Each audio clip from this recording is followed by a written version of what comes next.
అర్ధ శతాబ్ద సాహితీ కృషివలుడు కూరెళ్ల విఠలాచార్య అని తెలంగాణ హైకోర్టు న్యాయమూర్తి కూనూరు లక్ష్మణ్ తెలిపారు. అన్ని తరాలకు ఆయన ఆదర్శనీయమని అభిప్రాయపడ్డారు. నల్గొండలోని పట్టణ కేంద్రంలో వివిధ సాహిత్య, సామాజిక, సాంస్కృతిక సేవా సంస్థల ఆధ్వర్యంలో ఇటీవల పద్మశ్రీ అవార్డును రాష్ట్రపతి ద్రౌపది ముర్ము నుండి స్వీకరించిన డాక్టర్ కూరెళ్ల విఠలాచార్యను స్వర్ణ కంకణంతో ఘనంగా సన్మానించారు. సన్మాన కార్యక్రమానికి ముందు ఎన్జీ కళాశాల నుండి సభా ప్రాంగణం వరకు ప్రత్యేక వాహనంలో మంగళ వాయిద్యాలతో సన్మాన గ్రహీతను ఊరేగింపుగా తీసుకొచ్చారు. ఈ కార్యక్రమానికి ముఖ్య అతిథిగా విచ్చేసిన తెలంగాణ హైకోర్టు న్యాయమూర్తి జస్టిస్ కూనూరు లక్ష్మణ్ మాట్లాడుతూ రామన్నపేటలో కూరెళ్ల తన గురువని, శిష్యుడులాగానే ఈ కార్యక్రమానికి వచ్చానని తెలిపారు. 1954లోనే తన గురువు గ్రంథాలయం గురించి ఆలోచించి శ్రీ శంభులింగేశ్వర స్వామి అని పేరు పెట్టి స్థాపించాడని, అలాగే 1960 దశకంలోనే అక్షరాస్యత ఉద్యమాన్ని వడాయిగూడెం అనే చిన్న పల్లెటూరు నుండి ప్రారంభించారని, అర్ధ శతాబ్దంగా సాహిత్య, సామాజిక కృషి ఫలితమన్నారు. ఆచార్య కూరెళ్ల గ్రంథాలయాన్ని స్థాపించి సమాజానికి ఆదర్శనీయం కావడంతో పద్మశ్రీ అవార్డు స్వీకరించగలిగారని అన్నారు. ఆయన అన్ని తరాలకు ఆదర్శనీయమని అభిప్రాయపడ్డారు. ఈ కార్యక్రమానికి గౌరవ అతిథిగా విచ్చేసిన తెలంగాణ సాహిత్య అకాడమీ పూర్వాధ్యక్షులు జూలూరి గౌరీశంకర్ మాట్లాడుతూ పూర్వకాలంలో గ్రంథాలయాలు స్థాపించడం రాజులు, ధనవంతులకు సాధ్యమయ్యేదని, కానీ ఇవాళ ఒక సాధారణ వ్యక్తి ఇంత పెద్ద గ్రంథాలయాన్ని స్థాపించడం మన ప్రాంతానికే గర్వకారణమని, కూరెళ్ల తన సంకల్ప బలంతో సాధించగలిగారని, అందుకే ఇంత పెద్ద పౌర సన్మానం జరుగుతుందని, మనమందరం వారి బాటలో నడవాలని సూచించారు. ఈ కార్యక్రమానికి సభాధ్యక్షులుగా వ్యవహరించిన రామన్నపేట ప్రభుత్వ డిగ్రీ కళాశాల తెలుగు శాఖ అధ్యక్షులు డాక్టర్ తండు కృష్ణ కౌండిన్య మాట్లాడుతూ తన జీవిత కాలంలో అనేక కష్ట నష్టాలు ఎదురైనప్పటికీ అన్నింటినీ సమానంగా స్వీకరించి జాతీయ స్థాయిలో గుర్తింపు రావడం ఉమ్మడి నల్గొండ జిల్లా వాసులకు గర్వకారణమని ఆయన అన్నారు. గౌరవ అతిథిగా హాజరైన assistant professor doctor yes Raghu మాట్లాడుతూ తన సాహిత్య స్ఫూర్తిని అందరిలో నింపుతూ తానే ఒక విశ్వవిద్యాలయం అయ్యారని, తనకు చూపు సౌకర్యం లేకపోయినా ఎందరికో వెలుగుబాట్లు చూపుతున్నారని అభిప్రాయపడ్డారు. ఈ కార్యక్రమంలో దాశరథి పురస్కార గ్రహీత వేణు సంకోజు, నిర్వహణ కమిటీ అధ్యక్షులు దాసోజు శ్రీనివాస్, కన్వీనర్ పెందోటు సోము, ప్రధాన కార్యదర్శి కన్నెకంటి సత్యనారాయణచారి, సృజన సాహితీ అధ్యక్ష కార్యదర్శులు పెరుమాళ్ల ఆనంద్, డాక్టర్ సాగర్ల సత్తయ్య, ప్రజాభారతి నిర్వాహకులు ఎస్ఎన్ చారి, దేవినేని అరవిందరాయుడు, ఉప్పలయ్య, పున్న అంజయ్య, కటకం వెంకటాచారి, గొట్టుముక్కల చంద్రశేఖర్, కాసోజు విశ్వనాథం, రాచకొండగిరి, బండారు శంకర్, మోత్కూరు శ్రీనివాస్, సిలివేరు లింగమూర్తి తదితరులు పాల్గొన్నారు.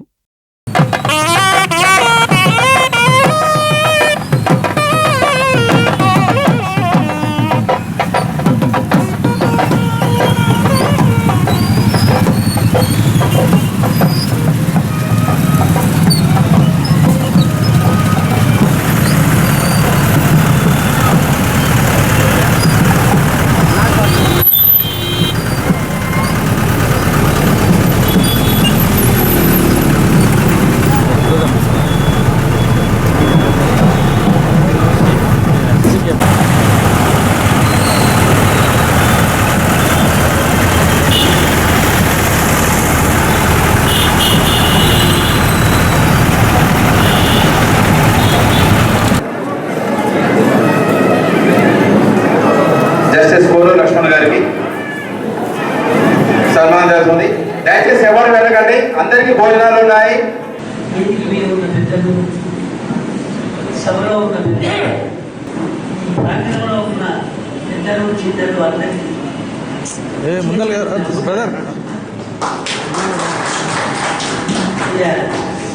నా ఆరోగ్యం ఏమాత్రం సహకరించడం లేదు. కూర్చున్న కానీ నాకంతా ఒళ్ళు తిరుగుతున్నది. నా గురించి ఇంత ఖర్చు పెట్టుకొని ఇంత గొప్ప కార్యక్రమం చేశారు.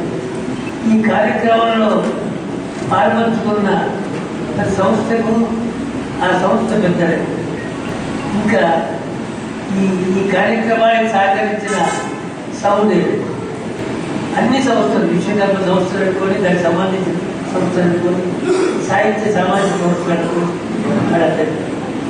తర్వాత ఈ స్వర్ణకార్యంలో తొడిగింది.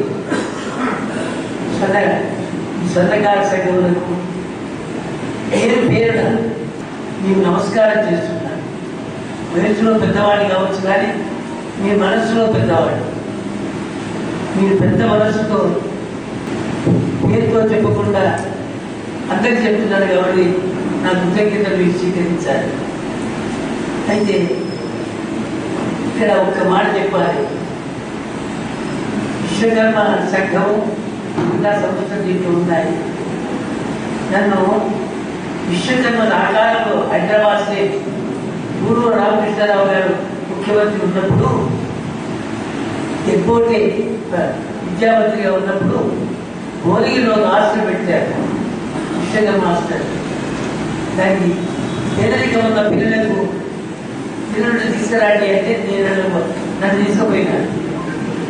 వాళ్ళు చేసి ఆ విశ్వకర్మ సంఘం వాళ్ళు నాకు చేసిన సహాయం ఏంటంటే ఒక ఇల్లు ఇచ్చారు, ఒక బజార్ అక్కడికి ఇచ్చారు. ఆ బజార్లో ఆదివారం మేము భిక్ష తీసుకొని రావాలి. అది ఇంటికి వెళ్ళి మాకు భిక్ష పెట్టేవాడు, బియ్యం పెట్టేవాడు, 1-2 పైసలు ఇచ్చేవాడు. తర్వాత కొంత తక్కువ పడితే ఆ సంస్థ వాళ్ళ కలిపి మా భోజనాలు ఏర్పాటు చేసేవాడు. ఏమి చేశారు, చాలా కష్టంతో జీవితం గడిపిన వాడు. నాకు ఆహార భిక్ష, తర్వాత అక్షర భిక్ష పెట్టింది భువనగిరి. ఇప్పటికి భువనగిరిలో బస్సు దిగినా, ఏదైనా కారు దిగినా, ఏదైనా ఆ నేలే భోగి నమస్కారం చేస్తారు. ఆ భోగినే నాకు ఏం చేస్తారో ఆలోచించండి. అసలే ఆదరణ లేదు, సభలకు ఎవరు రావట్లేదు. మరి అయినా కూడా రచయితలు ఈ బాధ్యతను నిర్వర్తించే ప్రయత్నం చేద్దాం. అయితే ఇప్పుడు ఎవరో చెప్పారు, న్యాయమూర్తులు జనరల్గా సభలకు సన్మానాలకు వీటన్నిటికీ రావద్దు. అది అక్షరాల నిజం, రాకూడదు. నేను ఇప్పుడే చెప్పాను కదా, నేను న్యాయమూర్తిగా ఇక్కడికి రాలేదు, నేను విఠలాచార్య గారి శిష్యుడిగా ఇక్కడికి వచ్చాను, వాళ్ళ స్టూడెంట్కి ఇక్కడికి వచ్చాను. అయితే నేను వెల్లంకిలో కూడా చెప్పాను, తర్వాత చాలా సమావేశాల్లో కూడా చెప్తుంటాను. నాకు తెలుగు అన్నా, సాహిత్యం అన్నా, కళలన్నా చాలా పర్టికులర్లీ మాతృభాష అన్నా చాలా ఇష్టం నాకు. ఆ అమ్మ తర్వాత అమ్మలాగా నేను ఫీల్ అవుతుంటాను. కాబట్టి ఎక్కడ ఛాన్స్ దొరికినా మాతృభాషకు సంబంధించింది కానీ, లేకపోతే సాహిత్యానికి సంబంధించింది కానీ, ఒక పుస్తకం రిలీజ్ కానీ, వీటన్నింటినీ కూడా నేను వెళ్ళే ప్రయత్నం చేస్తుంటాను. అలాగనే నేను వెల్లంకి కూడా వెళ్ళడం జరిగింది. అయితే మీకు ఈ లైబ్రరీ గురించి ఒక 2 విషయాలు చెప్పాలనిపించింది కాబట్టి నేను చెప్తున్నాను. నేను ఇంటర్మీడియట్ వరకు రామన్నపేటలో చదివాను, చాలామందికి తెలుసు. ఇంటర్మీడియట్ తర్వాత రామన్నపేటలో డిగ్రీ లేదు. అప్పుడు నేను హైదరాబాద్కి తప్పనిసరిగా వెళ్ళాల్సి వచ్చి హైదరాబాద్కి వెళ్ళిపోయాను. నేను రామన్నపేటలో ఎప్పుడు కూడా ప్రాక్టీస్ కూడా చేయలేదు. అయితే నా అపాయింట్మెంట్ అయిన తర్వాత నా మిత్రుడు సుందరరావు గారు కూడా వచ్చారు, ఎగ్జిక్యూటివ్ ఇంజనీర్ వారు, ఈ నెల రిటైర్ అయిపోతున్నారు. అక్కడి బార్ అసోసియేషన్ వాళ్ళు మా క్లాస్మేట్స్ అందరూ కలిపి నాకు పెద్ద ఎత్తున ఇలాగనే ఒక కార్యక్రమం ఏర్పాటు చేయడం జరిగింది. అది అయిపోయిన తర్వాత, భోజనం చేసిన తర్వాత చాలామంది మా బంధువులు, నా చిన్నప్పటి క్లాస్మేట్స్ చాలామంది వచ్చారు. అది అయిపోయిన తర్వాత నేను మా ఇంటికి తీసుకెళ్ళాను అందరినీ. అది ఆనవాయితీ కాబట్టి టీ తాగించడానికి మా ఊరికి తీసుకెళ్ళాను. అది అయిపోయిన తర్వాత నేను అప్పుడు చెప్పాను, నేను వెల్లంకికి వెళ్తున్నాను, సార్ని పరామర్శించి అట్నుంచి నేను హైదరాబాద్కి వెళ్ళిపోతాను అంటే. నాతో పాటు మా చిన్నప్పటి మిత్రులు ఒక 30-40 మంది వచ్చారు. నేను న్యాయమూర్తిగా మొట్టమొదటిసారి ఊరికి వచ్చాను కాబట్టి న్యాచురల్గా పోలీస్ వాళ్ళు, తర్వాత కలెక్టర్ వాళ్ళందరూ కూడా వస్తారు, జిల్లా జడ్జి వాళ్ళందరూ కూడా అందరూ నాతో పాటు వచ్చారు. అందరం కలిసి ఒక 40-50 మంది కార్లు తీసుకొని వెల్లంకికి వెళ్ళడం జరిగింది. అప్పటికక్కడ పరిస్థితి ఏంటంటే ఫౌండేషన్ మాత్రమే ఉంది, పుస్తకాలు ఎక్కడ పడితే అక్కడ ఉన్నాయి. దాదాపు 2 లక్షల పుస్తకాలు. ఇంతకుముందు ఒక మిత్రుడు చెప్పినట్టు సార్ అడిగారు, గ్రంథ భిక్ష పెట్టమని. ఆ గ్రంథ భిక్ష పెట్టారా లేదా భిక్షాటన చేశారో, వాళ్ళు ఏం చేశారో భగవంతుడికి మాత్రమే తెలుసు. పుస్తకాలు మాత్రం 2,15,000 పుస్తకాలు ఉన్నాయండి. అక్కడ పడి ఉన్నాయి 2,15,000 పుస్తకాలు. నేను అప్పుడు చెప్పాను సార్కి, సార్ ఇది గ్రౌండ్ ఫ్లోర్ మీరు అనుకుంటున్నారు, గ్రౌండ్ ఫ్లోర్ సరిపోదు, మనం తప్పనిసరిగా మొట్టమొదటి ఫస్ట్ ఫ్లోర్ వేయాల్సిందే. దీన్ని ఒక గొప్పగా ఈ కార్యక్రమాన్ని మనం చేపడతాం సార్ అని చెప్పడం జరిగింది. మన్ కీ బాత్ కార్యక్రమంలో గౌరవ ప్రధానమంత్రి నరేంద్ర మోడీ గారిచే ప్రశంసలు అందుకున్నటువంటి కవివరేణ్యులు, అదేవిధంగా భారత సుప్రీంకోర్టు ప్రధాన న్యాయమూర్తి గౌరవ ఎన్వి వెంకటరమణ గారిచే అప్పటి రాష్ట్ర గవర్నర్ తమిళిసై గారిచే ప్రశంసల్ని అందుకొని ఇటీవల కాలంలోనే పద్మశ్రీ పురస్కారాన్ని పొందిన సందర్భంగా నల్లగొండ పట్టణ కేంద్రంలో సాహిత్య, సాంస్కృతిక, సామాజిక జరుగుతుంది. ఈ కార్యక్రమానికి ముఖ్య అతిథిగా విచ్చేసినటువంటి పెద్దలు